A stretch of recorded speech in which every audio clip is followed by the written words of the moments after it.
السلام علیکم ورحمۃ اللہ وبرکاتہ۔ بسم اللہ الرحمن الرحیم۔ گاؤں میں رحیم نامی کمہار کی بہت شہرت تھی۔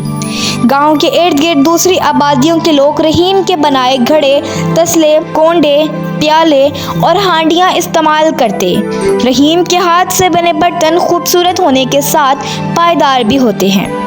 چکنے گھڑے میں رکھا پانی شدید گرمی میں بھی کئی دن تک ٹھنڈا اور ذائقے دار رہتا۔ اسی طرح ہانڈیاں بھی سال ہر سال چلتی اور ان میں پکنے والے سالن بھی ذائقے میں لاجواب ہوتے۔ مٹی کی ہانڈی میں پکے ہوئے کھانے کا ذائقہ کسی دوسرے برتن میں پکنے والے کھانے سے یکسر مختلف ہوتا۔ رفتہ رفتہ رحیم کے برتنوں کی دھوم اور مانگ بڑھتی گئی۔ گاؤں میں بیدو نامی ایک اور کمہار بھی رہتا تھا۔ سرخ پہاڑیوں کے اس پار رہنے والا بیدو کمہار رحیم سے بغض رکھتا تھا اور کھلے عام اس سے ناپسندیدگی کا اظہار کرتا رہتا۔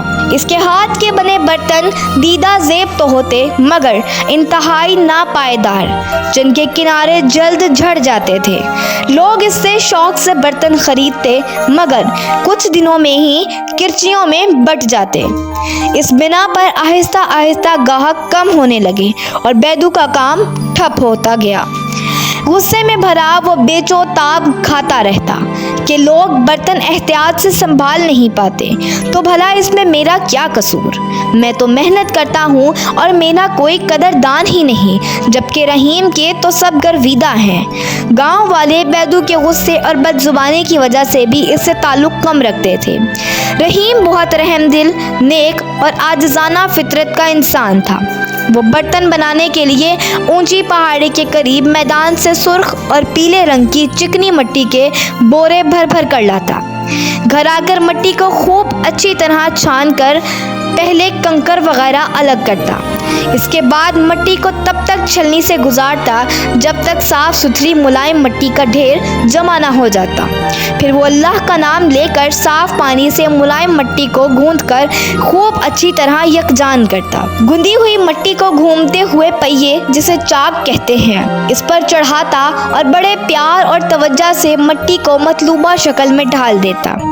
تیار ہونے والے ہر ایک برتن کو وہ احتیاط سے کھلے صحن میں دھوپ میں سوکھنے کے لیے رکھ دیتا اور آخر میں کچی مٹی کے برتن بھٹی میں رکھ کر پکا لیتا۔ جب سے بیدو کو پتہ چلا تھا کہ رحیم کے برتن اب قریبی شہر میں بھی پہنچنے لگے ہیں تو وہ رحیم کی بڑھتی ہوئی شہرت سے بہت پریشان رہنے لگا۔ اس لیے کام سے بیدو کا دل اچاٹ ہوتا گیا اور تھوڑا بہت جو کام کرتا بے دلی سے کرتا۔ میں بھی تو وہیں سے مٹی لا کر آتا ہوں جہاں سے رحیم لے کر آتا ہے۔ خوب گوندھ کر اسی طرح گھومتے پہیے پر رکھ کر مٹی کو برتنوں کی شکل دیتا ہوں، خوبصورت نقش و نگار بناتا ہوں، مگر میرے بنائے برتنوں میں وہ بات کیوں نہیں جو رحیم کے بنائے ہوئے برتنوں میں ہے؟ یہ سوچ سوچ کر وہ کڑتا رہتا۔ رحیم کے بنائے ہوئے برتن تواتر سے بکتے رہے۔ اتنا مشہور ہونے کے باوجود رحیم نے اپنے برتنوں کی نہ قیمتیں بڑھائیں اور نہ زیادہ کام سے کبھی بھی جی چرایا۔ وہ اتنی ہی لگن اور محنت سے کام کرتا رہتا تھا۔ ایک روز بیدو نے سوچا کہ میرا نقصان ہو رہا ہے، کیوں نہ میں اپنے نقصان کا بدلہ رحیم سے لوں۔ یہ سوچ کر بیدو نے ایک شام رحیم کے گھر کا رخ کیا۔ گھر کے وسیع و عریض صحن کے ایک حصے میں چاک اور بھٹی لگی ہوئی تھی اور اسی طرح کچے برتنوں کو کتار در کتار سوکھنے کے لیے رکھا گیا تھا۔ بیدو نے دیوار سے سر اٹھا کر اندر جھانکا تو اسے کوئی نظر نہ آیا۔ اس نے پاس پڑا ایک پتھر اٹھایا اور کچھ یوں نشانہ لینے کی ٹھانی کہ ایک ایک کر کے سبھی برتن ٹوٹتے جائیں۔ اس سے قبل کہ وہ پتھر اچھالتا، نامعلوم کیسے اس کا پاؤں پھسلا اور وہ پیچھے کی طرف جا گرا۔ وہ رحیم کی محنت برباد کرنے آیا تھا مگر چوٹ کھا کر واپس چلا گیا۔ یہ موسم سرما کا ایک روشن اور کھلا کھلا سا دن تھا۔ حسب معمول رحیم نے نرم ملائم گندی ہوئی مٹی کو گھومتے ہوئے پہیے پر چڑھایا کہ ایک فقیر صدا لگاتا ہوا اس کے گھر میں داخل ہوا۔